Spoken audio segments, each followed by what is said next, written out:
Kamyaka one का वह अरण्य केवल वृक्षों और लताओं का समूह नहीं था, वो स्वयं में एक तपस्या का मूर्त रूप था। सहस्राब्दियों से ऋषियों के तप की ऊर्जा से सिंचित वो भूमि एक ऐसी शांति से भरी थी जो राजमहलों के वैभव में दुर्लभ थी। सूर्य की किरणें घने प्राचीन वृक्षों के पर्णों से छनकर जब धरती पर आती थी तो वे प्रकाश नहीं वरन एक पिघला हुआ स्वर्ण सा आशीर्वाद बिखेरती थी।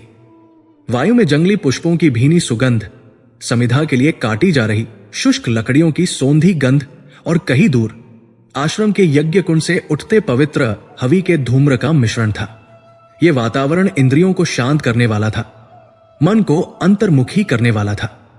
इसी तपोवन के एक अपेक्षाकृत सघन हिस्से में सरस्वती नदी की एक क्षीण धारा के निकट पांडवों का पर्ण कुटीर स्थित था।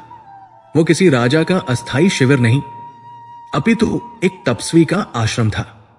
बांस और कुश से बनी साधारण झोपड़ियां, गोबर से लीपी गई भूमि और न्यूनतम आवश्यकताओं के साथ जीवन यापन करते हुए 5 भाई, जो कभी आर्यावर्त के सबसे प्रतापी साम्राज्य इंद्रप्रस्थ के स्वामी थे। उनका वनवास अपने 12वें वर्ष के कठोरतम चरण में था। वे अब केवल राजा नहीं थे, वे तपस्वी थे। क्षत्रिय धर्म के साथ धौम्य का मंत्रोच्चार रुक गया था। सेवकों की फुसफुसाहटें थम गई थी। संपूर्ण काम्यक वन, जो क्षण भर पहले अपनी नैसर्गिक शांति में लीन था, अब एक अकल्पनीय युद्ध जैसी गड़गड़ाहट से कांप रहा था। द्रौपदी ने अपनी मुट्ठियां इतनी जोर से भींच ली थी कि उनके नाखून उनकी हथेलियों में चुभने लगे थे। वो क्या था? क्या ये वनहस्तियों का कोई विशाल झुंड था जो मार्ग भटक गया हो? नहीं, ये ध्वनि यांत्रिक थी, क्रूर थी और संगठित थी। ये टापे थी, अनगिनत अश्वों की टापे जो एक साथ धरती को रौंद रही थी। ये रथों के पहियों की गड़गड़ाहट थी जो सूखी धरती पर वज्रपात सा शोर कर रहे थे। आश्रम की साधारण बाड़ के ठीक बाहर, जहां से वन का मुख्य मार्ग मुड़ता था, धूल का एक ऐसा बवंडर उठा जिसने मध्याह्न के सूर्य को भी क्षण भर के लिए ग्रस लिया। वो पीली भूरी धूल का एक दानवाकार बादल था जो आकाश की ओर ऐसे उठ रहा था मानो धरती का वक्ष फाड़कर कोई आसुरी सेना निकल आई हो। वो बवंडर स्थिर नहीं था, वो तीव्रता से आश्रम की ओर बढ़ रहा था और उसके भीतर से शस्त्रों की खनखनाहट, अश्वों का हिनहिनाना और सैनिकों के दंभी हुंकार स्पष्ट सुनाई दे रहे थे। ये एक आक्रमण था, तपोवन पर आक्रमण। द्रौपदी का हृदय उनके वक्ष में किसी बंदी पक्षी की भांति फड़फड़ाने लगा। उनके पति यहां नहीं थे, उनके रक्षक, उनके 5 सिंह इस क्षण आश्रम में उपस्थित नहीं थे। युधिष्ठिर धर्म चर्चा के लिए गए थे, भीम और अर्जुन आखेट और वन निरीक्षण के लिए, और नकुल सहदेव दूर किसी विशिष्ट समिधा की खोज में। वे अकेली थी, केवल वृद्ध पुरोहित, धौम्य और कुछ निहत्थे सेवकों के साथ। यह समय का कैसा क्रूर परिहास था। क्या उनके शत्रुओं को इसकी सूचना थी? क्या दुर्योधन का धैर्य अंततः टूट गया? क्या वो वनवास की अवधि पूर्ण होने से पहले ही उन्हें समाप्त कर देने आया था? गड़गड़ाहट अब असहनीय हो चुकी थी। ऐसा प्रतीत होता था जैसे सैकड़ों यमदूत एक साथ उनके आश्रम के द्वार पर आ धमके हों। धूल का बादल छंटने लगा और जो दृश्य उभरा उसने द्रौपदी के रक्त को जमा दिया। वो कोई एक रथ नहीं था, वो एक पूरी सैन्य टुकड़ी थी। कम से कम सौ रथ जिन पर पताकाएं लहरा रही थी और सहस्रों अश्वारोही सैनिक जो कवच और शस्त्रों से लैस थे। वे सभी उस संकरे मार्ग पर किसी प्रकार ठूंस दिए गए थे और उनकी उपस्थिति उस पवित्र वनस्थली पर एक कलंक के समान थी। उस विशाल सेना के मध्य में सबसे आगे एक रथ ऐसा था जो अन्यों से भिन्न था। वो भव्य था, किसी राजसी अभियान के योग्य। उसमें जड़े स्वर्ण और मणियों पर पड़ती सूर्य की किरणें आंखों को चौंधिया रही थी। उसे श्वेत अश्वों की एक श्रेष्ठ नस्ल खींच रही थी जो स्पष्टतः इस वन के नहीं थे। वो भव्य रथ किसी कुशल सारथी के नियंत्रण में आगे बढ़ा और ठीक आश्रम के जीर्ण शीर्ण मुख्य द्वार के समक्ष आकर रुका। शेष सेना उसके पीछे एक घातक मौन के साथ खड़ी हो गई। उस रथ पर एक ध्वज था जिसे द्रौपदी ने पहचानने का प्रयास किया, किंतु वह उनके परिचित राजवंशों में से नहीं था। एक क्षण के लिए उनके मन में आशा की एक क्षीण किरण जागी। क्या ये कोई मित्र राजा हो सकता है, कोई जो पांडवों से मिलने आया हो, कोई ऋषिमुनि?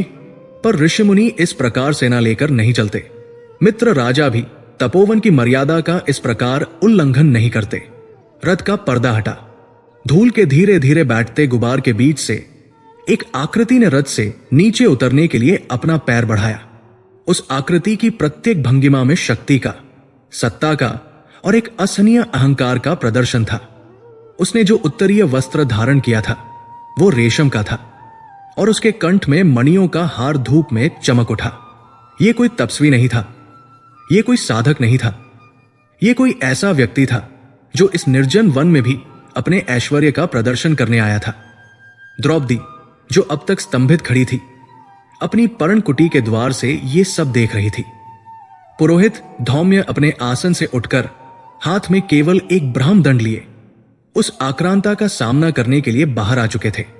उनका वृद्ध शरीर क्रोध और अपमान से कांप रहा था, किंतु स्वर दृढ़ था। पर उस नवागंतुक का ध्यान पुरोहित पर नहीं था। उसकी दृष्टि उस धूल भरे आश्रम के प्रांगण को चीरती हुई सीधे उस कुटिया के द्वार पर स्थिर हो गई, जहां पंचाल नरेश की पुत्री, भारतवर्ष की पूर्व सम्राज्ञी याज्ञसेनी द्रौपदी वल्कल वस्त्रों में खड़ी थी। उस आगंतुक की आंखों में न तो किसी ऋषि के प्रति सम्मान था, न ही किसी स्त्री के प्रति मर्यादा। उसकी दृष्टि में केवल एक अनजानी, दग्ध कर देने वाली लालसा थी।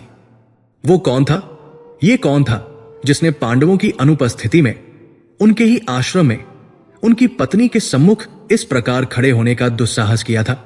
क्या यह पांडवों का कोई गुप्त शत्रु था जो उनके वनवास की पीड़ा को और गहन करने आया था? या ये कोई ऐसा मित्र था जिसकी मित्रता शत्रुता से भी अधिक घातक सिद्ध होने वाली थी? वन का वह अशुभ मौन अब एक भयावह वास्तविकता में बदल चुका था। धूल के उस सघन गुबार के छंटने और अश्वों के स्थिर होने के मध्य जो कुछ क्षण बीते, वे किसी युग के समान भारी थे।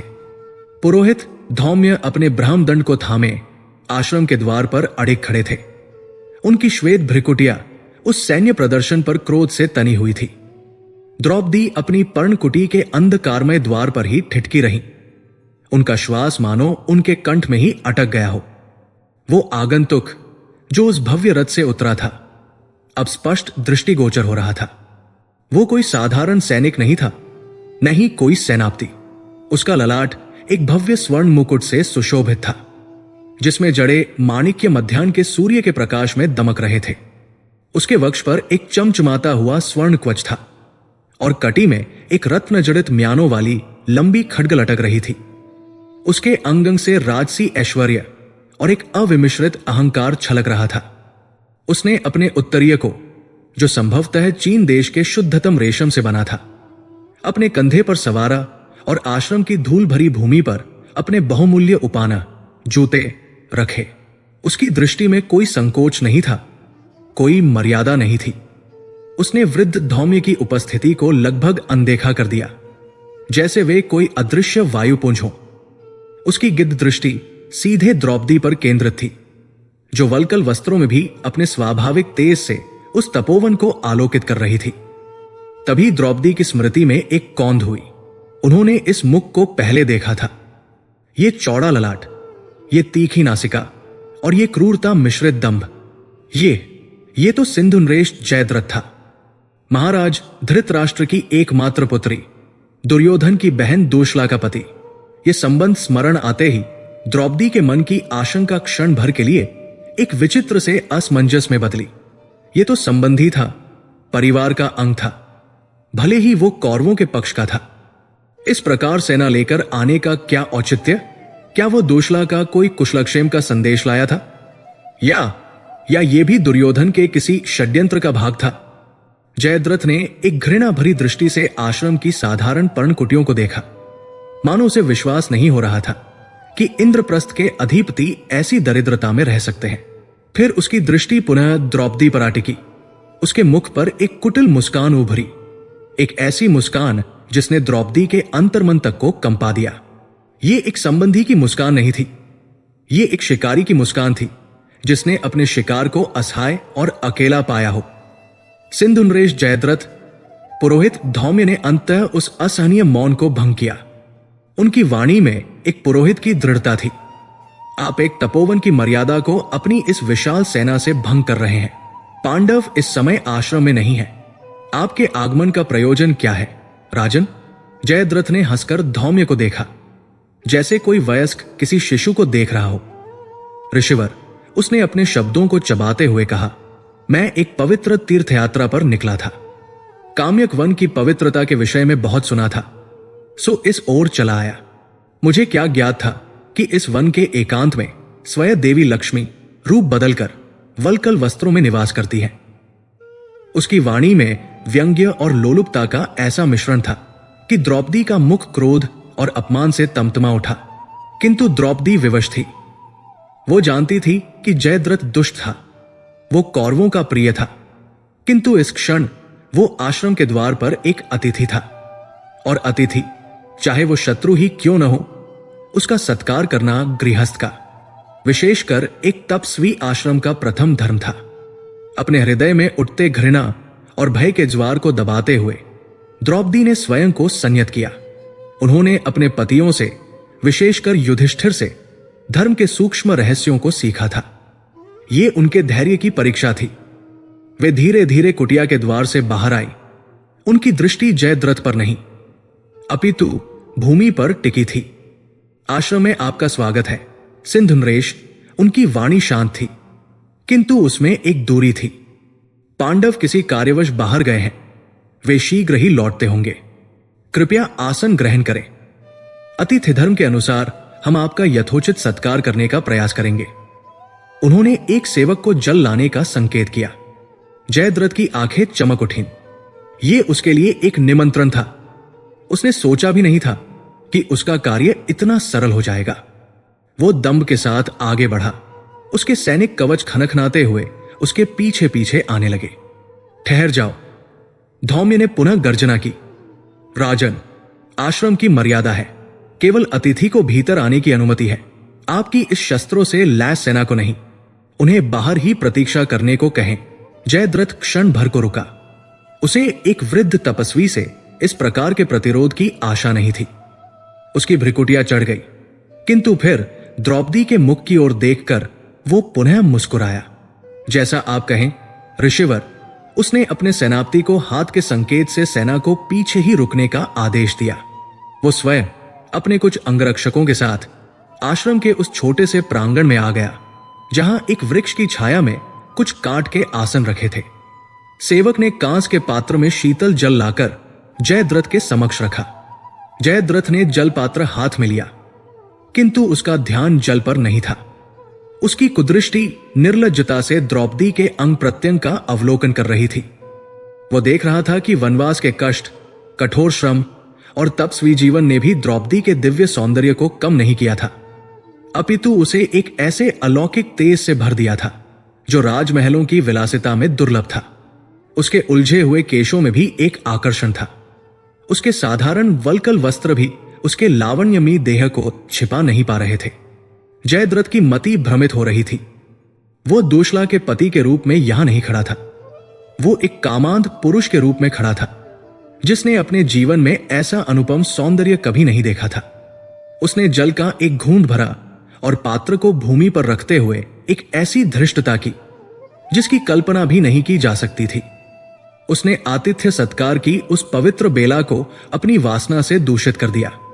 हे पांचाली, उसकी वाणी अब और अधिक गहरी और रहस्यमयी हो गई थी। उसने पुरोहित धौम्य की उपस्थिति को पूर्णतः नकार दिया था, मानो वे वहां हो ही नहीं। क्या यही है तुम्हारी नियति? तुम जो द्रुपद की पुत्री हो, तुम जो इंद्रप्रस्थ की सम्राज्ञी थी, इस धूल में, इन फटे हुए वल्कल वस्त्रों में, इन झोपड़ियों में, ये जीवन तुम्हारे योग्य नहीं है। कृष्णा। द्रौपदी ने अपनी आंखें उठाई और उनकी दृष्टि में अग्नि की ऐसी ज्वाला थी कि यदि जयद्रथ में किंचित भी धर्म होता तो वो वही भस्म हो गया होता।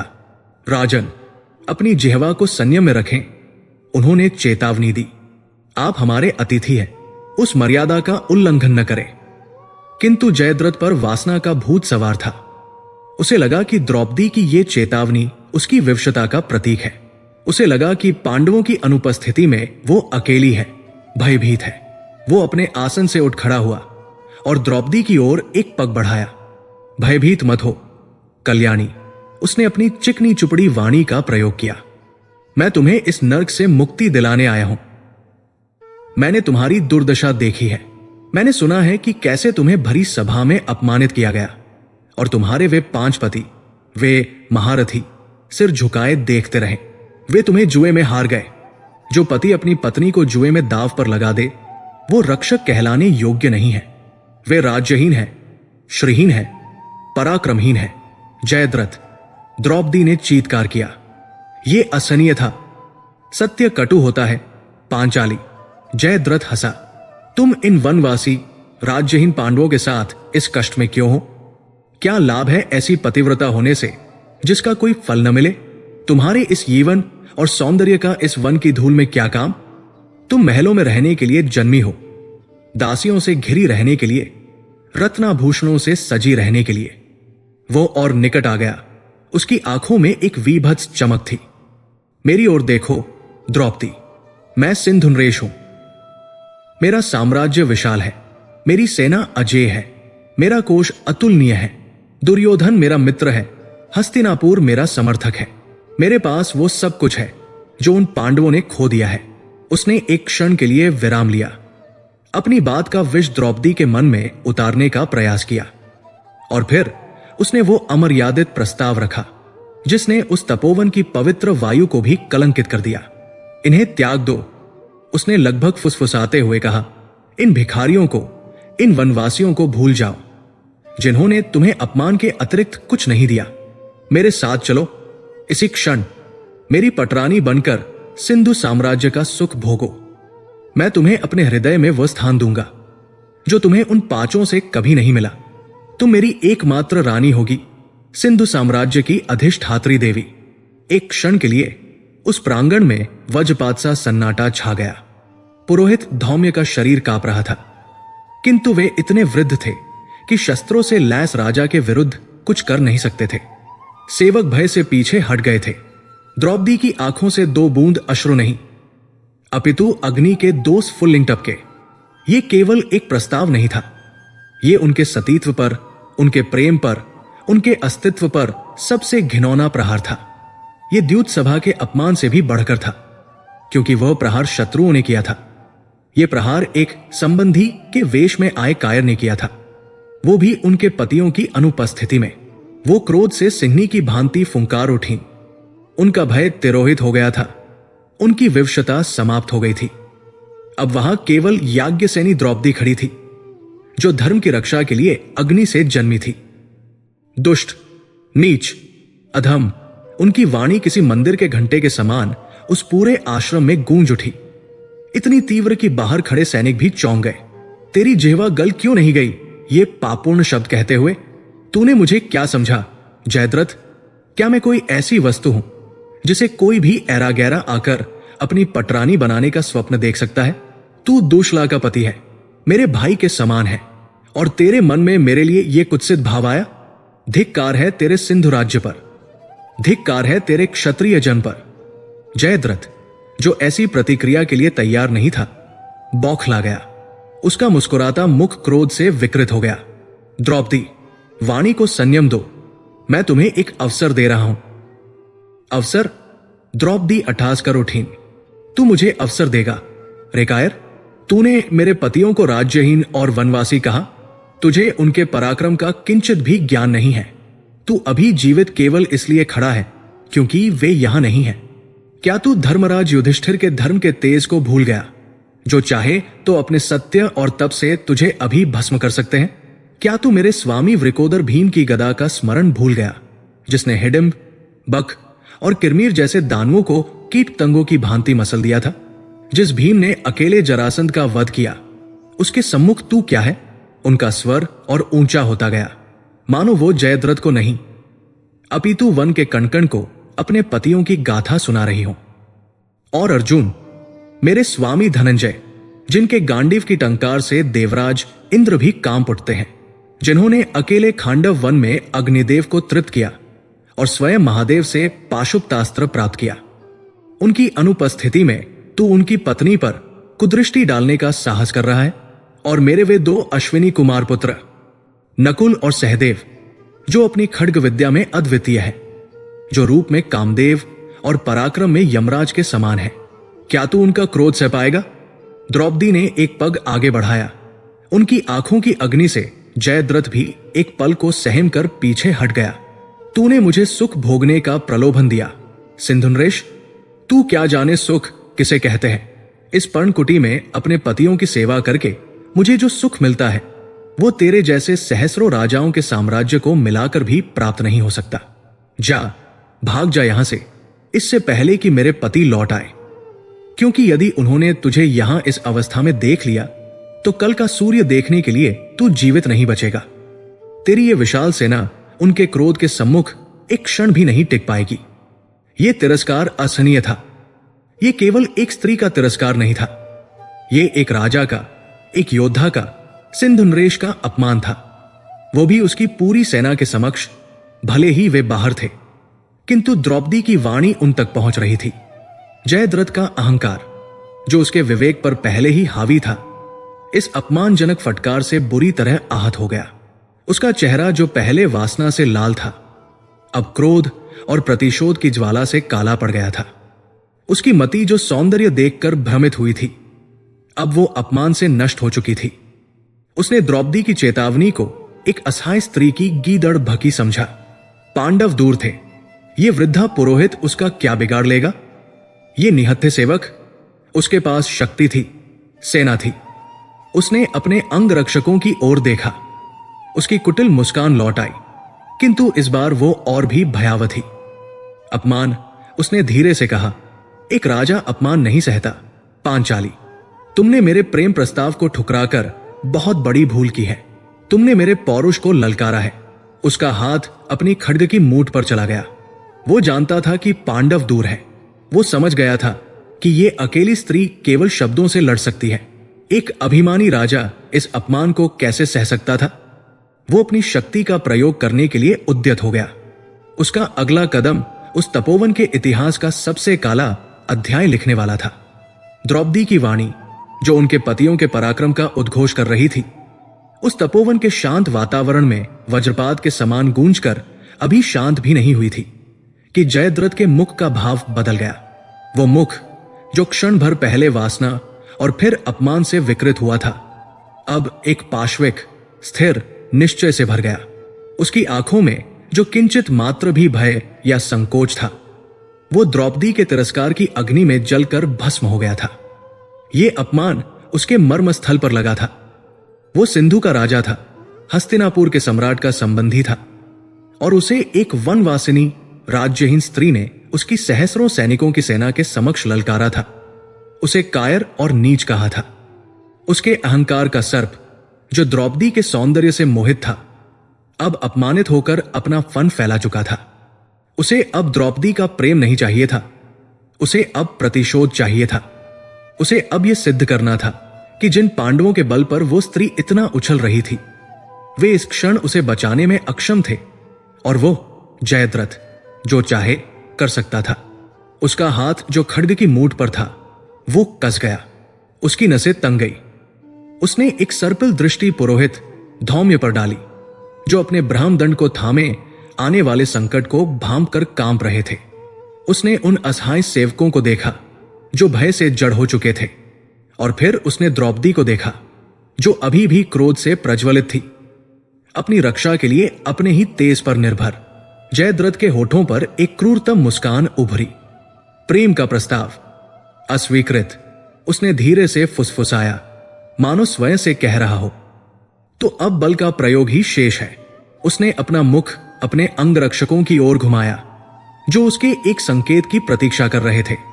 उसकी वो शांत हिंसक दृष्टि ही पर्याप्त थी, किंतु वो चाहता था कि ये तपोवन, ये वनदेवता और ये स्त्री सभी उसके आदेश की भयावहता को सुने। सेनापते, वो इतनी जोर से गरजा कि वृक्षों पर बैठे पक्षी भय से उड़ गए। मैंने इस स्त्री को सम्मान दिया, इसने मेरा तिरस्कार किया। मैंने इसे रानी बनने का अवसर दिया, इसने मुझे भिक्षुक कहा। सिंधुनरेश का अपमान मृत्युदंड के योग्य होता है, किंतु मैं इसे जीवन दान दूंगा, अपनी दासी बनाकर। द्रौपदी की आंखें अविश्वास से फैल गई। दुष्ट, अब बहुत हो चुका पांचाली। जयद्रथ ने अपना हाथ उठाया। अब तुम्हारा कोई शब्द नहीं सुना जाएगा। सैनिकों, उसने आश्रम के द्वार पर खड़ी अपनी सेना को संबोधित किया, जो अब तक मौन खड़ी थी। इस स्त्री को बलपूर्वक पकड़ो और मेरे रथ में बैठा लो। ये अभी इसी क्षण मेरे साथ सिंधु चलेगी। ये आदेश एक तपोवन के लिए नहीं था, ये एक युद्ध घोष था, वो भी एक निहत्थे आश्रम के विरुद्ध। क्षण भर के लिए सैनिक भी ठिठके। वे जानते थे कि यह पाप था, एक ऋषि के आश्रम पर आक्रमण और एक तपस्विनी का अपहरण। किंतु राजा की आज्ञा उनके धर्मबोध पर भारी पड़ी। कवच और शस्त्रों की खनखनाहट एक साथ गूंज उठी। 100 से अधिक सैनिक, जो सबसे आगे थे, आश्रम की उस साधारण सी बाड़ को रौंदते हुए उस पवित्र प्रांगण में घुस आए। उनके भारी बूटों के नीचे यज्ञ के लिए संचित की गई कुश और समिधा कुचल गई। आश्रम की शांति भंग हो चुकी थी, उसका सतीत्व लुटने वाला था। नहीं, पुरोहित धौम्य ने चीत्कार किया। वो वृद्ध शरीर, जो तपस्या से क्षीण हो चुका था, अपने अंतिम बल के साथ उन सैनिकों के समक्ष आ खड़ा हुआ। उन्होंने अपना ब्राह्मदंड, जो केवल धर्म का प्रतीक था, शस्त्रों की भांति आगे कर दिया। रुको अधर्मियों, तुम सब अपने राजा के इस पाप के भागी बन रहे हो। ये याज्ञसेनी है, भारतवर्ष की पूर्व सम्राज्ञी है। इनका अपमान करके तुम अपने वंश का नाश कर रहे हो। जयद्र, यदि तूने इन्हें स्पर्श भी किया तो पांडवों की क्रोधाग्नि में तेरा संपूर्ण सिंधु साम्राज्य जलकर राख हो जाएगा। किंतु जयद्रथ के कानों पर जू तक नहीं रेंगी। इस वृद्ध को मार्ग से हटा दो, उसने आज्ञा दी। 2 बलशाली सैनिकों ने आगे बढ़कर उस वृद्ध पुरोहित को पकड़ लिया। धौम्य ने अपने तब्बल से स्वयं को छुड़ाने का प्रयास किया, किंतु उनका शारीरिक बल उन दैत्याकार सैनिकों के समक्ष नगण्य था। उन्होंने पुरोहित को इतनी निर्दयता से एक ओर धकेला कि वे लड़खड़ाकर भूमि पर गिर पड़े। उनका ब्राह्मदंड उनके हाथ से छिटक कर दूर जा गिरा और उनकी पगड़ी धूल में लौट गई। आश्रम का रक्षक, धर्म का प्रतीक, असहाय होकर भूमि पर पड़ा था। यह दृश्य देखते ही द्रौपदी के भीतर का अंतिम साहस भी भय में परिणत हो गया। वो समझ गई थी कि अब तर्क या धर्म की कोई बात शेष नहीं रही। ये नग्न पाश्विक बल था। सैनिक उनकी ओर बढ़ रहे थे। उनकी आंखों में न कोई सम्मान था, न कोई दया, केवल अपने राजा की आज्ञा का पालन करने की तत्परता थी। द्रौपदी पीछे हटी, उनकी पीठ पर्णकुटी की भित्ति से जा लगी। नहीं, मुझे स्पर्श मत करना, वो चीखी। दूर हटो नीच। वो केवल शब्दों से नहीं लड़ रही थी। जैसे ही पहले सैनिक ने उनका हाथ पकड़ने के लिए बढ़ाया, द्रौपदी ने अपनी पूरी शक्ति से उसके मुख पर प्रहार किया। वो अपनी कुटिया के भीतर भागी, किंतु वो जीर्ण शीर्ण द्वार उन्हें कितनी देर बचाता। सैनिकों ने एक ही धक्के में उस बांस के द्वार को तोड़ दिया और कुटिया के भीतर प्रवेश कर गए। अब जो आरंभ हुआ वो एक करुण क्रंदन था, एक असहाय संघर्ष। द्रौपदी ने कुटिया में रखे जल के घट को उठाकर सैनिकों पर फेंक दिया। उन्होंने अपने नाखूनों से, अपने दंतों से, अपनी अंतिम शक्ति तक उनका प्रतिरोध किया। छोड़ो मुझे अधमों, छोड़ो। किंतु वे 2 नहीं थे, 4 नहीं थे, वे दर्जनों थे। उन्होंने द्रौपदी को बलपूर्वक पकड़ लिया। उनके वल्कल वस्त्र इस संघर्ष में अस्त व्यस्त हो गए। उनके केश, जो पहले ही खुले थे, अब धूल धूसरित होकर बिखर गए। उन अपरिचित क्रूर हाथों का स्पर्श द्यूत सभा के उस भयावह क्षण की स्मृति को पुनः जीवित कर गया। आर्यपुत्र, वो चीखी। उनकी वाणी अब क्रोध से नहीं, अपितु विशुद्ध आतंक और पीड़ा से भरी थी। स्वामी, आप कहां हैं? देखिए, आपकी पांचाली का पुनः अपमान हो रहा है। भीमसेन, कहां है आपकी गदा? धनंजय, कहां है आपका गांडीव? धर्मराज, आपके धर्म की ये कैसी परीक्षा है? उनका क्रंदन उस शांत वन में गूंज उठा, पत्ता पत्ता कांप गया। किंतु सुनने वाले उनके पति वहां नहीं थे। वे उन्हें घसीटते हुए कुटिया से बाहर उस प्रांगण में ले आए, जहां जयद्रथ अपने रथ के पास खड़ा इस दृश्य का आनंद ले रहा था। यह उसकी विजय थी, उसके अपमान का प्रतिशोध। द्रौपदी ने भूमि पर गिरे पुरोहित धौम्य को देखा, जो असहाय होकर रो रहे थे। उन्होंने उन डरे समय सेवकों को देखा, जो भागकर झाड़ियों में छिप गए थे। कोई रक्षक नहीं था, कोई नहीं। जब उनका मानवीय बल समाप्त हो गया, तब उन्होंने अपनी अंतिम शरण को पुकारा। उन्होंने अपने दोनों हाथ, जो सैनिकों की पकड़ में जकड़े थे, आकाश की ओर उठाने का प्रयास किया। उन्होंने अपनी आंखें बंद की और अपनी पूरी आत्मा की शक्ति से सूर्यदेव का आह्वान किया, जो धर्म के नित्य साक्षी थे। हे सूर्यदेव, हे जगत चक्षु, आप तो सब देख रहे हैं। क्या आपके होते हुए एक पतिव्रता का ऐसा हरण होगा? क्या इस पृथ्वी पर धर्म का कोई रक्षक नहीं बचा? मेरे पतियों तक मेरा ये क्रंदन पहुंचाइए देव। उन्हें बताइए कि जयद्रथ मेरा हरण करके ले जा रहा है। उनका करुण विलाप इतना मार्मिक था कि शायद क्षण भर के लिए उन पाषाण हृदय सैनिकों के हाथ भी काम गए होंगे। किंतु जयद्रथ का अट्टहास उन सब पर भारी पड़ा। पुकारो, जितना पुकारना है पुकारो पांचाली। वो हंसा। न कोई सूर्य आएगा, न तुम्हारे वे वनवासी पति आएंगे। अब तुम्हारी नियति मेरे हाथों में है। वो स्वयं अपने रथ से नीचे उतरा। वो द्रौपदी के निकट आया, जो भूमि पर घिसट रही थी। उसने अपने सैनिकों को पीछे हटने का आदेश दिया, और इससे पहले कि द्रौपदी कुछ समझ पाती, जयद्रथ ने स्वयं द्रौपदी को उनकी कटी और भुजाओं से पकड़कर किसी निर्जीव वस्तु की भांति उठाया। द्रौपदी ने उसकी छाती पर प्रहार किया, किंतु उस कवचधारी दानव पर कोई प्रभाव नहीं पड़ा। छोड़ मुझे पापी, वो बिलख उठीं। जयद्रथ ने उन्हें बलपूर्वक अपने उस भव्य रथ पर खींच लिया और उन्हें रथ के फर्श पर पटक दिया। द्रौपदी का मस्तक रथ के कठोर काट से टकराया और क्षण भर के लिए उनकी आंखों के आगे अंधकार छा गया। सारथी, रथ हांको। जयद्रथ रथ पर चढ़ते हुए गरजा, सिंधु देश की ओर वायु वेग से किसी को भी मार्ग में आने मत देना। जो रोके उसका वध कर देना। उसने अपने पीछे खड़ी विशाल सेना को चलने का आदेश दिया। एक क्षण पहले जो आश्रम एक तपोवन था, अब एक युद्ध भूमि के विध्वंस जैसा दिख रहा था। सहस्रों अश्वों की टापें, सैकड़ों रथों के पहिए एक साथ उस भूमि को रौंदते हुए मुड़े। जयद्रथ का रथ सबसे आगे था, एक विजयध्वज की भांति, किंतु उस पर एक अपहरित स्त्री का क्रंदन सवार था। धूल का वही बवंडर जो उनके आगमन पर उठा था, अब उनके प्रस्थान पर उठा, किंतु इस बार वो अपने साथ उस आश्रम की आत्मा, उसकी पवित्रता और उसकी स्वामिनी को भी उड़ा ले गया। पुरोहित धौम्य ने अपने कांपते हाथों से भूमि का सहारा लेकर उठने का प्रयास किया। उनकी आंखों से अश्रु बह रहे थे। उन्होंने उस दिशा में देखा जिधर वो धूल का बादल विलीन हो रहा था। आश्रम उजड़ चुका था। यज्ञ कुंड की अग्नि बुझ चुकी थी। उस पर घोड़ों के खुरों के निशान थे। पर्णकुटी का द्वार टूटा हुआ था। जल के पात्र खंडित थे। और द्रौपदी असहाय थी। एक दुष्ट कामांध राजा के रथ में बंधी एक अज्ञात भविष्य की ओर ले जाई जा रही थी। जयद्रथ द्रौपदी को ले गया था।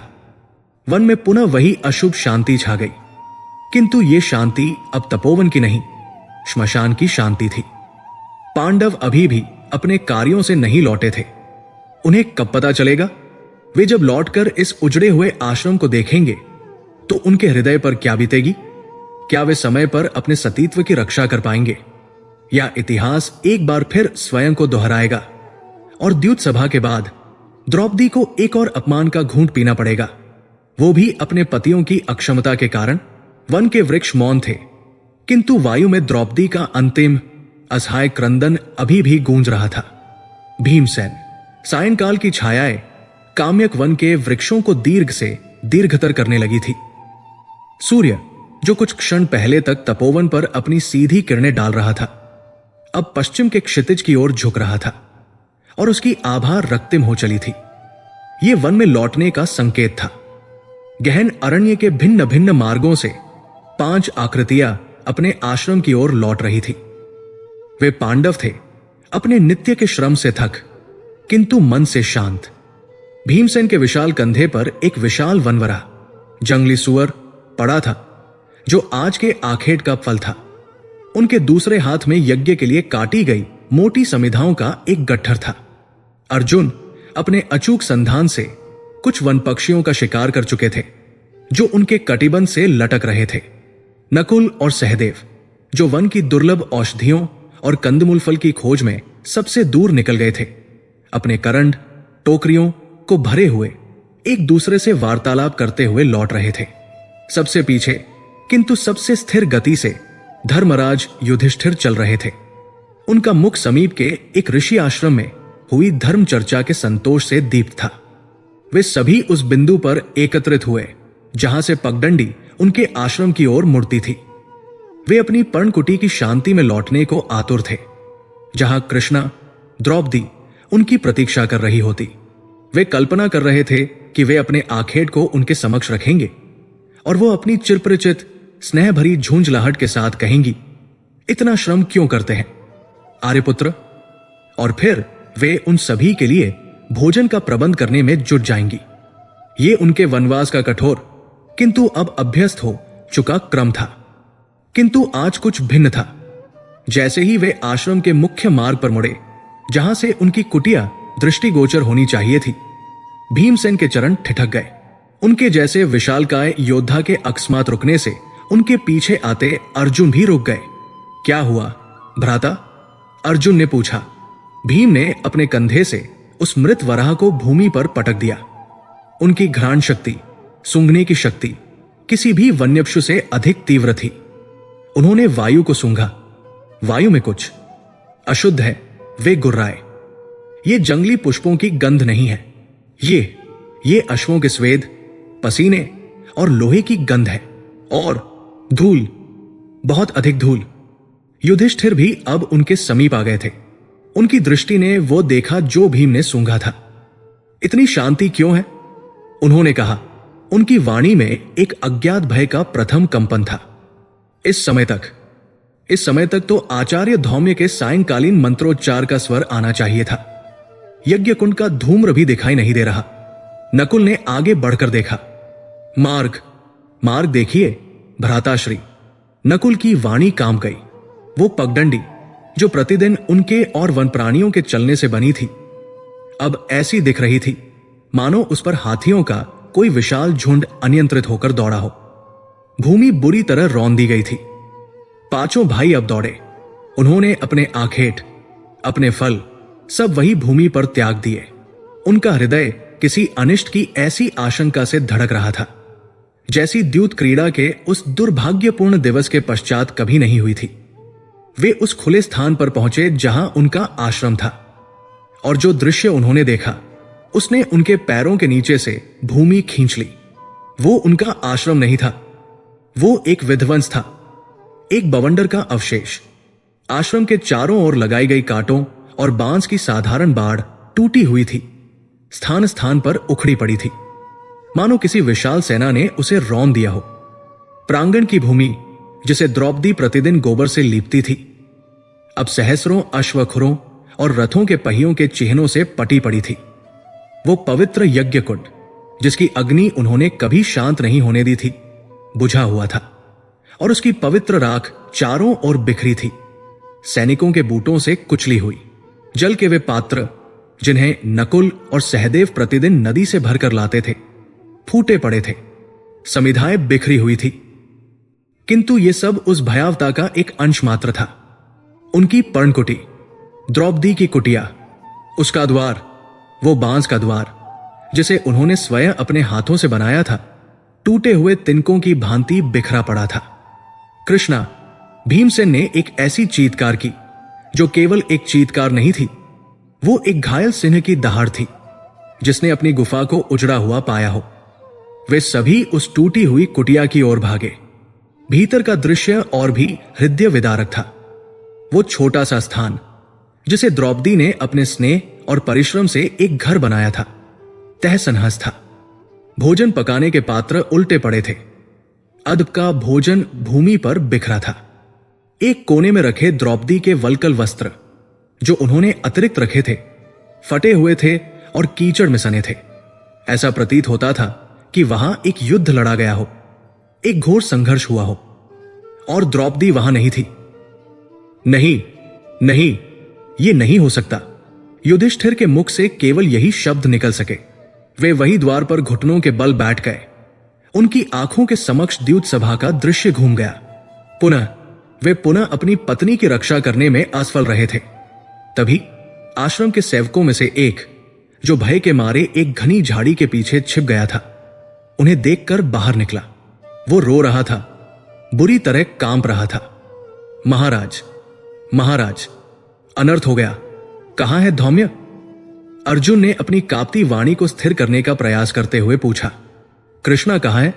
सेवक ने उस टूटे हुए यज्ञ कुंड की ओर संकेत किया।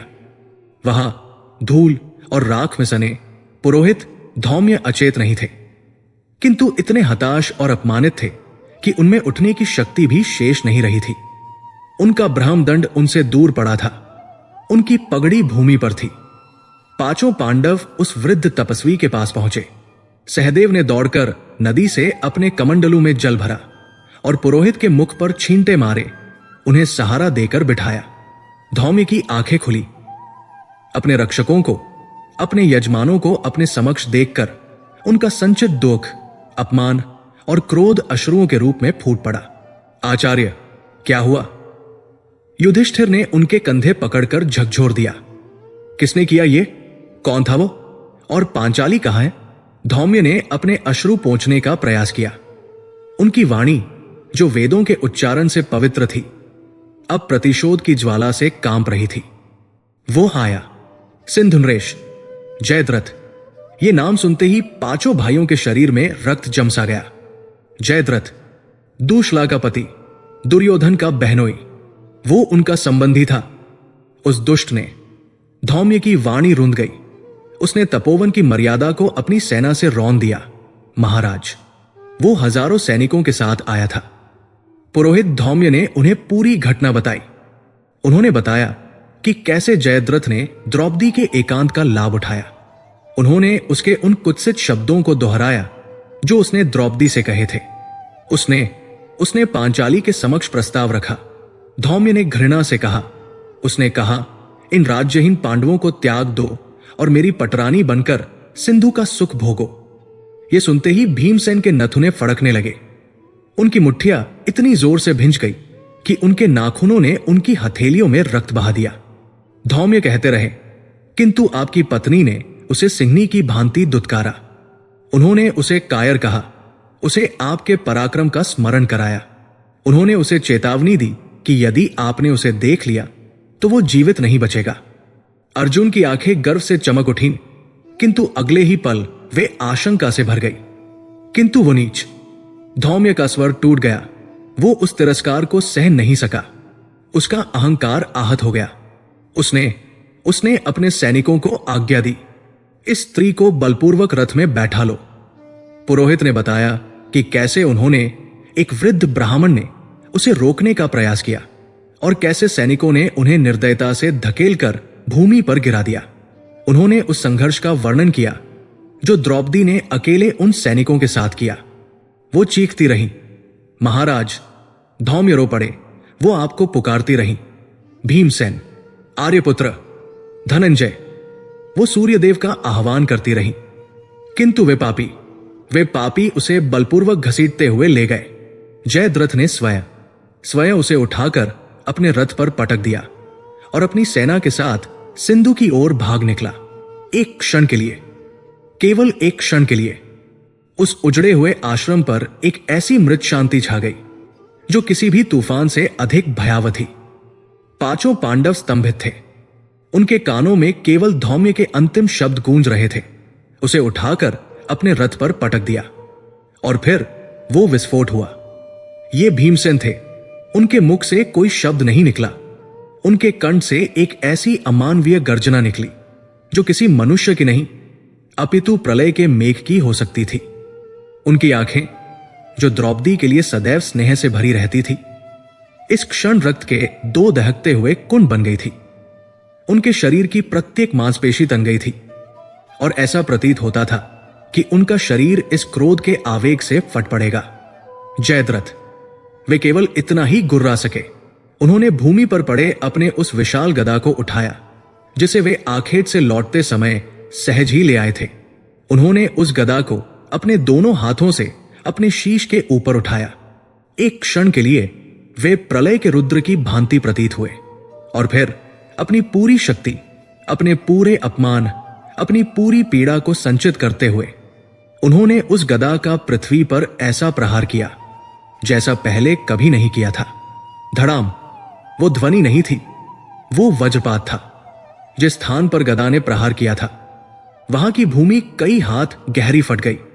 एक कंपन उठा, एक भूकंपीय झटका, जिसने न केवल उस आश्रम को अपितु दूर दूर तक के वृक्षों को हिला दिया। वृक्षों पर विश्राम करते पक्षी चीत्कार करते हुए उड़ गए। दूर चरते हुए हिरणों के झुंड भय से दिशाहीन होकर भागने लगे। ऐसा लगा मानो काम्यक वन ने भी उस योद्धा के क्रोध को अनुभव कर लिया हो। धूल का एक गुबार उठा जिसने क्षण भर के लिए सब कुछ ढक लिया। जब धूल छंटी तो भीमसेन उस गदा को अपने कंधे पर रखे हाँफ रहे थे। उनकी छाती किसी धौंकनी की भांति चल रही थी। मैं उसे मार डालूंगा, उन्होंने एक प्रतिज्ञा की जो धौम्य से नहीं स्वयं से थी। मैं उसके शरीर के टुकड़े टुकड़े कर दूंगा, मैं उसका रक्त पी जाऊंगा। भीम का क्रोध यदि ज्वालामुखी का विस्फोट था तो अर्जुन का क्रोध ध्रुवीय हिमशीतलता के समान घातक था। वे एक शब्द नहीं बोले, उनकी दृष्टि उस टूटी हुई पंकुटी पर टिकी थी। वे धीरे धीरे चले मानो किसी समाधि में हो। वे अपनी कुटिया के उस स्थान पर गए जहां उनके दिव्य शस्त्र रखे थे। उन्होंने अपने कंधों से गांडीव को उतारा। वो केवल एक धनुष नहीं था, वो उनका अंग था। जैसे ही उनके हाथों ने उस दिव्य धनुष को स्पर्श किया, उस पर जड़े मणियों से एक मंद प्रकाश निकला, मानो वह भी अपने स्वामी के क्रोध को अनुभव कर रहा हो। अर्जुन ने अपने अक्षय तूणीर, वे तरकश जो कभी खाली नहीं होते थे, को अपनी पीठ पर कसा। उन्होंने गांडीव की प्रत्यंचा को अपने कानों तक खींचा और छोड़ा। टंकार। उस धनुष की टंकार की ध्वनि भीम की गदा के प्रहार से कम भयावह नहीं थी। वो ध्वनि आकाश में दूर तक गई, एक प्रतिज्ञा बनकर। यह ध्वनि जयद्रथ के लिए मृत्यु का आह्वान थी। अर्जुन की उंगलियां बाणों पर थी, उनकी दृष्टि उस दिशा में स्थिर थी जिधर से रथों के पहियों के निशान गए थे। उनकी आंखों में अश्रु नहीं थे, उनकी आंखों में केवल लक्ष्य था। नकुल और सहदेव का क्रोध भिन्न था। वे अपने भाइयों की भांति केवल योद्धा नहीं थे, वे द्रौपदी के सबसे छोटे, सबसे प्रिय देवर थे। नकुल जो अपने रूप के लिए प्रसिद्ध थे, उनका मुख इस क्षण क्रोध और पीड़ा से इतना विकृत हो गया था कि पहचाना नहीं जा रहा था। उन्होंने अपनी रत्न जड़ित म्यान से अपनी तीक्ष्ण खड्ग निकाल ली। उस नीच ने हमारी भ्रातृवधू पर हाथ उठाया। वो कांप रहे थे। वो जीवित कैसे बच सकता है? सहदेव जो त्रिकालज्ञ थे, जो सबसे शांत और ज्ञानी थे, उनकी आंखें भविष्य को नहीं अपितु वर्तमान के उस अपमान को देख रही थी। वे भूमि पर झुके उन अनगिनत रथचिन्हों का निरीक्षण कर रहे थे। वे सिंधु की ओर गए हैं। भ्राताश्री, उन्होंने अपनी वाणी को स्थिर रखते हुए कहा, जो क्रोध से फट रही थी। उनकी सेना विशाल है, किंतु वे एक स्त्री के साथ तीव्र गति से नहीं जा सकते। हम उन्हें पकड़ सकते हैं, हम उन्हें अवश्य पकड़ लेंगे। किंतु सबकी दृष्टि अब एक व्यक्ति पर थी, धर्मराज युधिष्ठिर। वे अभी भी वही बैठे थे जहां वे पहले गिरे थे। वे शांत थे, इतने शांत कि वो शांति किसी मृत्यु से भी अधिक भयावह थी। उनका मुख श्वेत पड़ गया था। वे उस टूटे हुए द्वार को, उस बिखरे हुए भोजन को देख रहे थे। वे देख रहे थे कि कैसे उनके धर्म की, उनके धैर्य की, उनकी क्षमा की परीक्षा बार बार ली जा रही थी। वे उस क्षण को कोस रहे थे जब उन्होंने जयद्रथ को अपनी बहन दूशला का पति होने के नाते सम्मान दिया था। आज उनका धर्म भी क्रोधित था। पुरोहित धौम्य ने देखा कि धर्मराज की भ्रिकुटी, जो सदैव शांत रहती थी, आज तनी हुई थी। उनकी शांत आंखों में आज लाल डोरे तैर रहे थे। युधिष्ठिर धीरे धीरे उठे। उन्होंने अपने वल्कल को ठीक किया। उन्होंने न भीम की ओर देखा, न अर्जुन की ओर। उन्होंने आचार्य धौम्य के समक्ष हाथ जोड़े। आचार्य, उनकी वाणी गहरी और स्थिर थी, किंतु उसमें एक ऐसा वज्रनी था जो उनके भाइयों की गर्जना से भी अधिक दृढ़ था। यह अपमान केवल द्रौपदी का नहीं है, यह काम्यक वन के तप का अपमान है, यह आपके पुरोहित पद का अपमान है, और यह मेरे धैर्य का अपमान है। वे मुड़े और अपने चारों भाइयों की ओर देखा, जो शस्त्रों से सजे प्रतिशोध के लिए उद्यत खड़े थे।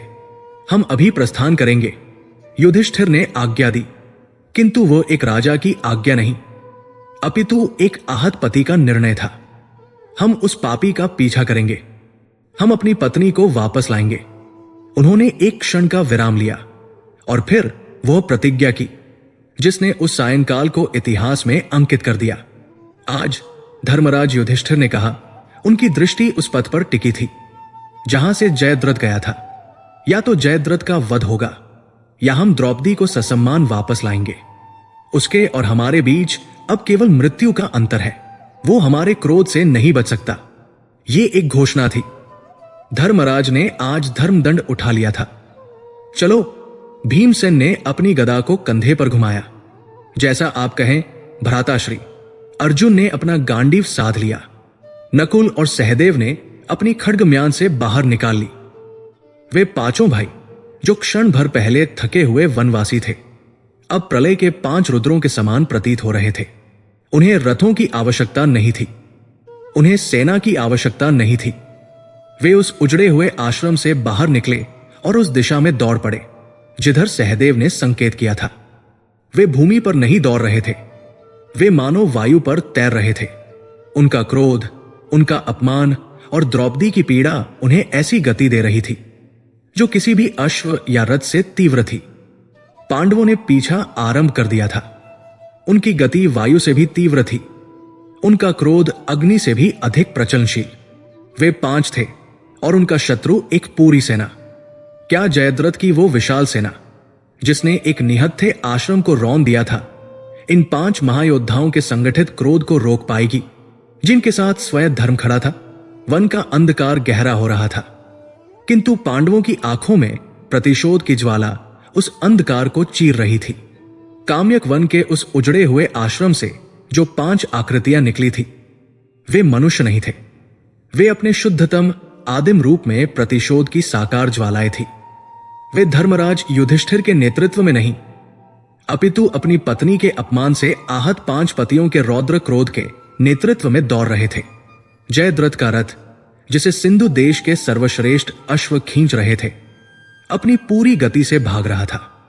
उसके पीछे सहस्रों सैनिकों की एक विशाल वाहिनी थी जो अपने राजा की विजय पर दम से भरी हुई अपने अश्वों को एड़ लगा रही थी। वे उस वनमार्ग पर धूल का एक ऐसा बवंडर उड़ा रहे थे कि सूर्य की किरणें भी उसे भेद नहीं पा रही थी। जयद्रथ अपने रथ में द्रौपदी को देख रहा था जो एक कोने में संघर्ष से थककर नहीं, अपितु अपमान की ग्लानि से जड़वत पड़ी थी। वो अट्टहास कर रहा था अपनी चतुराई पर, अपने साहस पर। उसे विश्वास था कि अब वो पांडवों की पहुंच से बहुत दूर निकल आया है। जब तक वे लौटेंगे, उसे सूचना मिलेगी, तब तक वो अपनी सेना के साथ सिंधु की सीमा में प्रवेश कर चुका होगा। किंतु उसका यह दंभ शीघ्र ही टूटने वाला था। उसके सैन्य दल के सबसे पिछले भाग में जो सैनिक थे, उन्हें पहले वो ध्वनि सुनाई दी। ये उनके अपने सहस्रों अश्वों की टापों का शोर नहीं था, ये कुछ और था। ये ऐसा था मानो वन स्वयं ही उनके पीछे दौड़ रहा हो। ये एक ऐसी गड़गड़ाहट थी जो पृथ्वी के गर्भ से आ रही थी, जैसे कोई भूकंप उनके पीछे पीछे चल रहा हो। एक सैनिक ने भयभीत होकर पीछे मुड़कर देखा। धूल के उस गुबार के कारण कुछ स्पष्ट नहीं था, किंतु उसे लगा जैसे वृक्ष, बड़े बड़े प्राचीन वृक्ष, ताश के पत्तों की भांति गिर रहे हैं। क्या वो कोई वनहस्ती है? उसने अपने पास वाले से पूछा। तभी उस गड़गड़ाहट को चीरती हुई एक ध्वनि आई, एक टंकार, एक ऐसी ध्वनि जिसे उस सैनिक ने अपने जीवन में केवल एक बार खानप्रस्थ के दहन की कथाओं में सुना था। यह गांडीव की टंकार थी। और फिर मृत्यु ने वर्षा का रूप ले लिया। इससे पहले कि वो सैनिक कुछ समझ पाता, एक बाण जो किसी सामान्य बाण जैसा नहीं था, वो एक अग्निरेखा की भांति आया और उसके कंठ को भेदता हुआ निकल गया। वो अपने अश्व से नीचे गिरा, उसके पास वाला सैनिक भी गिरा, फिर एक साथ 10 गिरे, फिर 50। धूल का वो गुबार जो जयद्रथ की सेना उड़ा रही थी, अब उनके लिए ही काल बन गया था। उस गुबार के पीछे से अर्जुन अपने गांडीव को साधे हुए एक अलौकिक गति से दौड़ रहे थे। वे लक्ष्य नहीं साध रहे थे, वे केवल बाणों की वर्षा कर रहे थे। उनका हर बाण जिस पर उनके क्रोध का आवाहन था, एक साथ 3-3, 4-4 सैनिकों को भेद रहा था। अश्वों की हिनहिनाहट और मनुष्यों की पीड़ा भरी चीत्कारें एक साथ गूंज उठीं। जयद्रथ की सेना का पिछला हिस्सा एक क्षण में ढह गया। आक्रमण! पीछे से आक्रमण हुआ है। सेनापति चीखा। कौन है? जयद्रथ ने अपने रथ से सिर निकालकर क्रोध से पूछा। कौन है जो सिंधु की सेना पर आक्रमण करने का दुस्साहस कर रहा है? उसे उत्तर मिला। वो उत्तर धूल के गुबार को चीरता हुआ, वृक्षों को उखाड़ता हुआ आया। भीमसेन! वो दौड़ नहीं रहे थे, वे विध्वंस कर रहे थे। उनके हाथ में उनकी गदा थी और उनका शरीर उनके क्रोध की ऊर्जा से इतना तप रहा था कि ऐसा प्रतीत होता था मानो वे स्वयं अग्नि के बने हों। जयद्रथ! रुक! कायर! भीम की वो गर्जना सुनते ही जयद्रथ के हाथ से लगाम छूट गई। उसका मुख भय से श्वेत पड़ गया।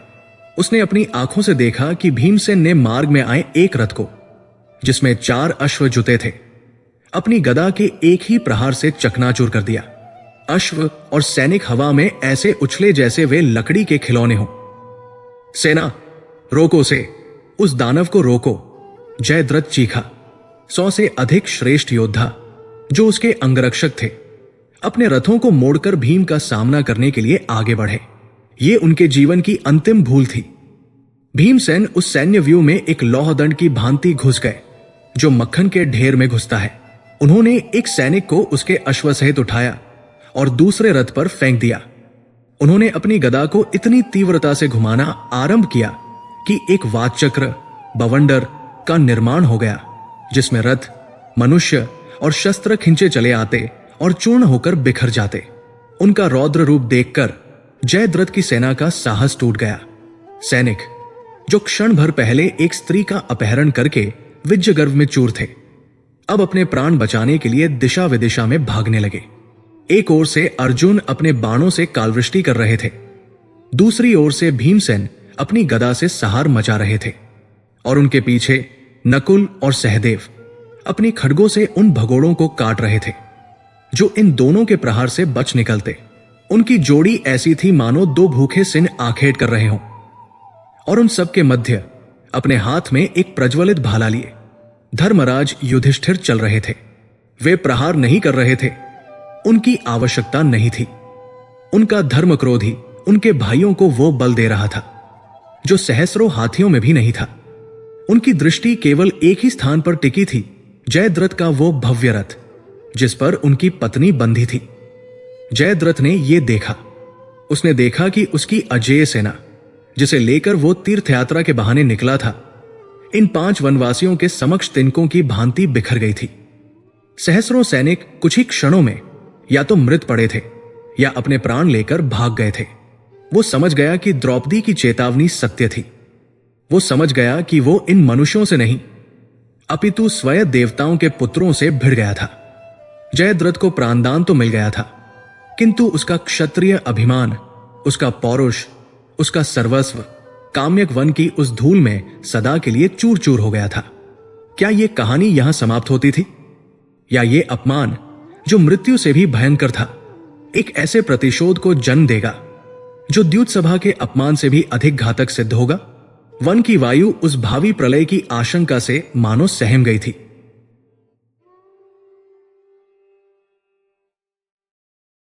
काम्यक वन के उस अंधकार में जयद्रथ केवल भाग नहीं रहा था, वो अपने अस्तित्व से भाग रहा था। वो उस काया से भाग रहा था जिसे भीमसेन ने छुआ था, उस शीश से भाग रहा था जिसे अर्जुन के बाणों ने मोड़ा था, और उस आत्मा से भाग रहा थी जिसने पांडवों का दास कहना स्वीकार किया था। उसका शरीर जो राजसी वस्त्रों में था अब कीचड़, स्वेद और रक्त से लथपथ था। उसके पैर जो कभी मखमली जूतियों से नीचे नहीं उतरे थे अब कंटीली झाड़ियों और नुकीले पत्थरों से लहूलुहान थे। किंतु ये शारीरिक पीड़ा उस पीड़ा के समक्ष नगण्य थी जो उसके भीतर धधक रही थी। ये अपमान की अग्नि थी, एक ऐसी ज्वाला जो उसे जलाकर राख नहीं कर रही थी, अपितु उसे जीवित रखकर प्रत्येक क्षण, प्रत्येक श्वास के साथ उसके दम्भ को, उसके पौरुष को, उसके क्षत्रिय अभिमान को भस्म कर रही थी। वो अपने सिंधु साम्राज्य की ओर नहीं मुड़ा। वो अपनी पत्नी, अपनी बहन दूशला को अपना ये मुख कैसे दिखाता? वो अपने मित्र दुर्योधन को क्या बताता कि जिस विशाल सेना को लेकर वह गया था वो 5 वनवासियों द्वारा नष्ट कर दी गई, कि वह एक राजा पकड़ा गया, पीटा गया और ये वो अपने हाथ अपने सिर पर ले गया। उसकी उंगलियों ने उस चिकनी नग्न खोपड़ी को छुआ और फिर उन 5 घृणित अपमानजनक चोटियों को। यह भीमसेन का हस्ताक्षर था, पांडवों के अपमान का जीवित प्रतीक। वो चीख पड़ा एक घायल पशु की भांति और पुनः भागने लगा। उसका भय अब क्रोध में बदल चुका था और क्रोध अब एक विकृत आत्मघाती प्रतिशोध की हठ में। वो जानता था कि वो पांडवों से युद्ध भूमि में नहीं जीत सकता। उसने अपनी आंखों से भीम की गदा का प्रलय और अर्जुन के गांडीव का सहार देखा था। उसे मानवीय शक्ति नहीं चाहिए थी, उसे अब अमानवीय, आसुरी या दिव्य शक्ति चाहिए थी। उसे वो शक्ति चाहिए थी जो धर्म और अधर्म के पार हो। उसे वो शक्ति चाहिए थी जो भाग्य को बदल सके, और ऐसी शक्ति का केवल एक ही स्रोत था। उसका मार्ग अब सिंधु की ओर नहीं अपितु उत्तर की ओर था, देवभूमि की ओर, हिमालय की ओर। वह उस सर्वोच्च शक्ति के चरणों में जा रहा था जो सहार के देवता थे, जो आदियोगी थे, जो तपस्वियों को वह भी दे देते थे जो स्वयं सृष्टि के नियमों के विरुद्ध हो। वो महादेव भगवान शिव की शरण में जा रहा था। उसकी यात्रा एक तीर्थ यात्रा नहीं थी, वो एक जुनून था। उसने मार्ग में न विश्राम किया, न किसी से भिक्षा मांगी। उसने अपने राजसी आभूषणों को फेंक दिया क्योंकि वे उसे उसके पतन की याद दिलाते थे। वो वनपशुओं से लड़ता, कंदमूल जो भी मिलता खा लेता और केवल अपने अपमान की अग्नि को ईंधन बनाकर चलता रहता। महीनों बीत गए। उसका शरीर जो राजमहलों के विलास में पला था अब तप कर काला पड़ गया था। उसकी आंखों में एक विक्षिप्त चमक थी। वो गंगा के उद्गम तक पहुंचा और फिर वहां से, जहां साधारण मनुष्य जाने का साहस भी नहीं कर सकते थे, वो उन बर्फीली चोटियों की ओर चढ़ने लगा जहां केवल सिद्ध और देवता ही वास करते थे। उसने एक ऐसी चोटी को चुना जो आकाश को छूती प्रतीत होती थी, जहां वायु इतनी विरल थी कि श्वास लेना भी एक तपस्या थी। चारों ओर केवल श्वेत हिम था और प्रलयंकारी वायु का नाद। वहां उसने अपना आसन जमाया। उसने वस्त्र त्याग दिए, केवल एक व्याघ्रचर्म धारण किया और अपने मुंडित शीश पर उन 5 घृणित शिखाओं पर उसने भस्म मल ली। वो महादेव का ध्यान करने बैठा, किंतु यह ध्यान नहीं था, ये एक हठ था, ये एक सौदा था। हे महादेव, वो अपने मन में चीखता, या तो मुझे प्रतिशोध की शक्ति दो या मुझे यही मृत्यु दो। मैं इस अपमान के साथ जीवित नहीं रह सकता। उसने घोर तपस्या आरंभ की। पहले उसने केवल हिमजल पर जीवित रहना आरंभ किया, फिर उसने वो भी त्याग दिया। वो ग्रीष्मों की तपती धूप में पंचाग्नि, चारों ओर अग्नि और ऊपर सूर्य जलाकर बैठता और शीतकाल की उस हड्डियां जमा देने वाली ठंड में नग्न शरीर केवल हिमशिला पर बैठकर तप करता। उसका शरीर गलने लगा, किंतु उसका हठ नहीं। वो एक ही मंत्र का जाप करता, नमः शिवाय, पांडव वधाय, नमः शिवाय, अपमान नाशाय। वर्ष बीत गए। उसका शरीर अस्थिपंजर मात्र रह गया। उसकी 5 चोटियां अब बढ़कर लंबी जटाओं में बदल गई थी, किंतु वो 5 की संख्या अभी भी स्पष्ट थी। उसकी तपस्या इतनी घोर थी, इतनी तीव्र थी कि हिमालय कांप उठा। उस स्थान के दिव्य प्राणी भयभीत हो गए। नंदी और भृंगी ने जाकर कैलाश पर सूचित किया। स्वयं देवी पार्वती ने उस हठी तपस्वी को देखा और उनके मन में करुणा जागी, किंतु वे उसके उद्देश्य को जानकर चिंतित भी हुई। अंततः वो क्षण आया जब जयद्रथ ने अपनी तपस्या की पराकाष्ठा करने का निश्चय किया। उसे लगा कि महादेव अभी भी उसकी पुकार नहीं सुन रहे हैं। उसने एक अंतिम भयावह निर्णय लिया। उसने अपने बचे खुचे बालों की जटाओं से एक फंदा बनाया और उसे एक हिमशिला से लटका दिया। वो आत्महंता बनने को उद्यत हुआ। यदि आप मुझे मेरे अपमान का प्रतिशोध नहीं दे सकते प्रभु, वो कांपती हुई क्षीण वाणी में बोला, तो इस जीवन का कोई अर्थ नहीं। मैं ये जीवन आपके चरणों में ही समाप्त करता हूं। जैसे ही उसने वो फंदा अपने गले में डाला और शिला से कूदने को हुआ, वहां सब कुछ थम गया। वो बर्फीली वायु जो किसी दानव की भांति गर्जना कर रही थी, शांत हो गई। वो अंधकारमय आकाश एक अलौकिक नीले प्रकाश से भर गया। एक डमरू का नाद दिग दिगंत में गूंज उठा और वायु में भस्म और कपूर की दिव्य सुगंध फैल गई। जयद्रथ के समक्ष अपनी पूरी भव्यता के साथ जटाजूटधारी चंद्रमौली त्रिनेत्रधारी भगवान शिव स्वयं प्रकट हो गए। उनका तेज सहस्रों सूर्यों के समान था, किंतु उनकी आभा चंद्रमा के समान शीतल थी। वे अपने वृषभ नंदी पर विराजमान थे और उनके मुख पर एक गंभीर लगभग करुण मुस्कान थी। उठो वत्स, महादेव की वाणी किसी गहरी गुफा से आती प्रतिध्वनि के समान उस संपूर्ण घाटी में गूंज उठी। ये तुम क्या करने जा रहे थे? तुम्हारी तपस्या पूर्ण हुई, हमने तुम्हारी हठ देखी, तुम्हारा कष्ट देखा। हम प्रसन्न हैं, मांगो सिंधुनरेश, क्या वरदान चाहते हो? जयद्रथ उस दिव्य रूप को देखकर क्षण भर के लिए अपना अपमान भूल गया। वो उस शक्तिपुंज के चरणों में गिर पड़ा। उसके नेत्रों से अश्रु बह निकले। वो अपने मुंडित शीश को उनके चरणों से रगड़ने लगा। प्रभु, प्रभु, आपने मुझे दर्शन दिए, मांगो। जयद्रथ, शिव ने पुनः कहा, और जैसे ही वरदान मांगने का शब्द कान में पड़ा, वो दिव्य दर्शन का सम्मोहन टूट गया। जयद्रथ के मस्तिष्क में पुनः भीम की वोलात, अर्जुन के वे बाण और द्रौपदी के वे घृणा भरे शब्द कौंध गए। उसके भीतर की प्रतिशोध की ज्वाला पुनः धधक उठी। वो उठा, उसके हाथ जुड़े थे, किंतु उसकी आंखों में भक्ति नहीं, केवल एक उन्माद था। प्रभु, वो गर्जा, मुझे पांडवों पर विजय प्राप्त करने की शक्ति दे। मुझे वो शक्ति दे कि मैं उन पांचों का वध कर सकूं। मुझे वो शक्ति दे कि मैं भीमसेन को उसी की गदा से कुचल सकूं और अर्जुन को उसी के गांडीव से मार सकूं।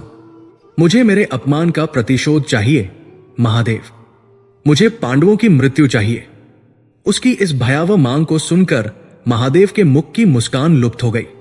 उनके ललाट पर उनका तीसरा नेत्र क्षण भर के लिए स्फुरित हुआ, जिससे जयद्रथ के शरीर में भय की एक लहर दौड़ गई। मूर्ख, भगवान शिव की वाणी अब शीतल नहीं थी, उसमें ब्रह्मांड का क्रोध था। तूने क्या मांग लिया? पांडवों पर विजय? क्या तू जानता है वे कौन है?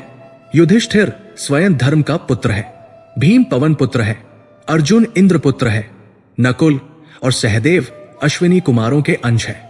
वे साधारण मनुष्य नहीं हैं, वे देवताओं द्वारा रक्षित हैं, और सबसे बढ़कर वे स्वयं श्रीहरि नारायण के अवतार कृष्ण के संरक्षण में हैं। उन पर विजय प्राप्त करने का अर्थ है स्वयं नारायण से युद्ध करना। यह असंभव है जयद्रथ। ये वरदान मेरी शक्तियों के भी परे हैं। वे अजय हैं। यह सुनकर जयद्रथ के पैरों तले से जमीन खिसक गई। असंभव? तो क्या मेरी ये घोर तपस्या व्यर्थ गई? क्या मुझे जीवन भर उन 5 शिखाओं का अपमान सहना होगा? नहीं प्रभु, यदि आप मुझे ये वरदान नहीं दे सकते तो मुझे यही मृत्यु दे दे। मैं इस मुख के साथ संसार में वापस नहीं जाऊंगा। जयद्रथ ने पुनः उस फंदे की ओर देखा। वो अपनी हट पर अड़ गया। महादेव ने एक गहरी निश्वास ली। वे आशुतोष थे। अपने भक्त की हट के समक्ष वे विवश थे। वे उसे मृत्यु नहीं दे सकते थे और वे उसे उसकी तपस्या का फल दिए बिना भेज भी नहीं सकते थे। उन्होंने एक मार्ग निकाला, एक ऐसा मार्ग जो भक्त के हट का भी मान रख ले और सृष्टि के नियम, नारायण के विधान को भी भंग न करे। वत्स, उन्होंने गंभीर वाणी में कहा, तुम्हारी तपस्या व्यर्थ नहीं जाएगी। मैं तुम्हें पांडवों पर पूर्ण विजय का वरदान तो नहीं दे सकता, क्योंकि वे अवध्य हैं, और विशेषकर अर्जुन, वो नर है, कृष्ण नारायण है, और वे दोनों अजेय हैं। उसे स्वयं मैंने पाशुपतास्त्र दिया है, उसे कोई नहीं हरा सकता। जयद्रथ निराश होने लगा, किंतु शिव ने अपनी बात जारी रखी। किंतु महादेव ने अपना वरदहस्त उठाया। मैं तुम्हें तुम्हारी तपस्या के बल पर एक विशिष्ट शक्ति प्रदान करता हूं। ध्यान से सुनो, भविष्य में होने वाले एक महान युद्ध में एक ऐसा दिन आएगा जब तुम्हें मेरे इस वरदान का प्रयोग करने का अवसर मिलेगा।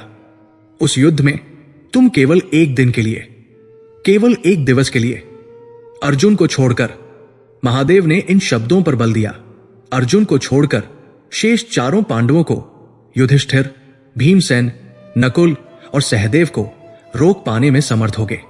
वे चारों मिलकर भी अपने संपूर्ण पराक्रम, अपनी गदा अपनी खड्ग और अपने धर्म बल का प्रयोग करके भी तुम्हें उस एक दिन के लिए परास्त नहीं कर पाएंगे। तुम उनके मार्ग में एक ऐसी अजेय दीवार बनकर खड़े हो जाओगे जिसे वे पार नहीं कर सकेंगे। ये मेरा तुम्हें वरदान है। ये सुनते ही जयद्रथ की आंखें चमक उठीं। उसका विक्षिप्त मस्तिष्क इस वरदान का अर्थ अपने पक्ष में लगाने लगा। अर्जुन को छोड़कर तो क्या हुआ? यदि वो उस भीम को जिसने उसे पीटा था रोक सका, यदि वो युधिष्ठिर को जिसने उसे दास कहा था रोक सका, तो ये विजय से कम नहीं था। एक दिन ही पर्याप्त था। वो कल्पना करने लगा कि कैसे वो उन चारों को रोकेगा और दुर्योधन की सेना उनका संहार कर देगी। वो उन चारों को अपने समक्ष असहाय देखेगा, ठीक वैसे ही जैसे वो उनके समक्ष असहाय हुआ था। मुझे स्वीकार है प्रभु, वो चीख उठा। मुझे ये वरदान स्वीकार है। एक दिन के लिए ही सही मैं उन्हें रोकूंगा।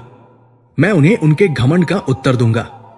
महादेव ने तथास्तु कहा और अंतर्धान हो गए। वो अलौकिक प्रकाश लुप्त हो गया। वो दिव्य नाद शांत हो गया। हिमालय की चोटी पर पुनः वही प्रलयंकारी बर्फीली वायु चलने लगी। किंतु अब जयद्रथ को ठंड नहीं लग रही थी। उसका शरीर एक नई घातक ऊर्जा से भर गया था। वो अपनी विजय समझकर वहां से लौट पड़ा। वो हंस रहा था, एक विक्षिप्त की भांति। उसे नहीं पता था कि यह वरदान उसके जीवन के लिए नहीं, बल्कि उसकी मृत्यु के लिए लिखा गया था। उसे यह ज्ञात नहीं था कि महादेव ने उसे पांडवों पर विजय का नहीं, अपितु उसके पापकर्म के फल का विधान सौंपा था। यही वो वरदान था, यही वो घातक शक्ति थी जिसका प्रयोग कुरुक्षेत्र के 13वें दिन हुआ, जब आचार्य द्रोण ने चक्रव्यूह की रचना की और अर्जुन को संसप्तक योद्धा युद्ध के मैदान से दूर ले गए। तब युवा अभिमन्यु ने उस व्यूह में प्रवेश किया। युधिष्ठिर, भीम, नकुल और सहदेव उसके पीछे पीछे उसकी रक्षा के लिए दौड़े। किंतु उस चक्रव्यूह के द्वार पर कौन खड़ा था? यही जयद्रथ, अपने शीश पर महादेव का वरदान लिए। उस एक दिन के लिए भीम की गदा निष्फल हो गई, युधिष्ठिर का भाला व्यर्थ हो गया, नकुल सहदेव की खड्ग उसे भेद न सकी। महादेव के वरदान के सम्मुख वे चारों महाबली पांडव विवश हो गए और जयद्रथ ने उन्हें व्यूह में प्रवेश नहीं करने दिया। यही वो वरदान था जिसने कुरुक्षेत्र में 16 वर्षीय अभिमन्यु को उस दानवों के व्यूह में अकेला फंसा दिया, जहां 7 महारथियों ने मिलकर अधर्म से उसकी निर्मम हत्या कर दी। और इसी वरदान के कारण जब अर्जुन सायंकाल लौटे और उन्होंने अपने पुत्र का क्षतविक्षत शव देखा, तब उन्होंने अपने पुत्र की मृत्यु का वास्तविक कारण जयद्रथ को जानकर अगले दिन सूर्यास्त से पहले उसका वध करने की वो भयंकर प्रतिज्ञा ली, जिसने महाभारत के युद्ध का परिणाम एक ही दिन में तय कर दिया। जयद्रथ का वह अपराध जो उसने काम्यक वन में द्रौपदी का हरण करके किया था, वो केवल एक स्त्री का अपहरण नहीं था। वो स्वयं अपनी चिता को दिया गया निमंत्रण पत्र था, जिसकी अंतिम आहुति कुरुक्षेत्र की भूमि पर अर्जुन के गांडीव से निकलकर स्वयं भगवान कृष्ण के संरक्षण में पड़नी निश्चित हुई थी।